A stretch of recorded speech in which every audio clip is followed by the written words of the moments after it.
बात करते हैं, यह जो स्वर संधि का भेद पूछा है, तो पहले आप लोग जानिएगा स्वर संधि के 5 भेद होते हैं। कितने भेद होते हैं?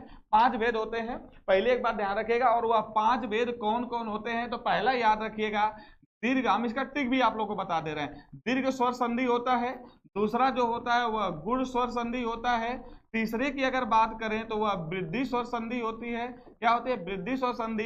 चौथा अगर हम बात करते हैं तो वह आपका यड़ स्वर संधि होता है।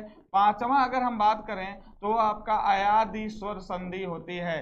क्या होता है? अयादि स्वर संधि। आप देखिए इसको पहचानेंगे कैसे, आप ध्यान रखिएगा। मैंने कहा है दीर्घ संधि का ट्रिक होता है जब आ की मात्रा, बड़ी की मात्रा, बड़ाऊ की मात्रा, री की मात्रा अगर इतना शब्द में कहीं आता है तो वहां पर दीर्घ संधि हो जाती है। तुरंत आप पकड़ सकते हैं। जैसे मान लीजिए हम कोई भी शब्द उठा के रख लेते हैं, जैसे हमने कहा सीतासीत। क्या कहा मैंने? सीतासीत। मैंने कहा धर्माधर्म कहा, धर्माधर्म कहा। तो यहाँ पर आप लोग इससे ध्यान दे सकते हैं। आ की मात्रा देखिए यहाँ पर है, आ की मात्रा यहाँ पर है। जैसे नदीस बोलिए तो बड़ी की मात्रा है तो दीर्घ संधि यहाँ पर हो जाती है। गुण में आपको क्या करना है? ए की मात्रा आ जाए, ओ की मात्रा आ जाए तो वहां पर गुण संधि होती है। जैसे रमेश कर दीजिए, ए की मात्रा है, यहाँ पर गुण संधि है।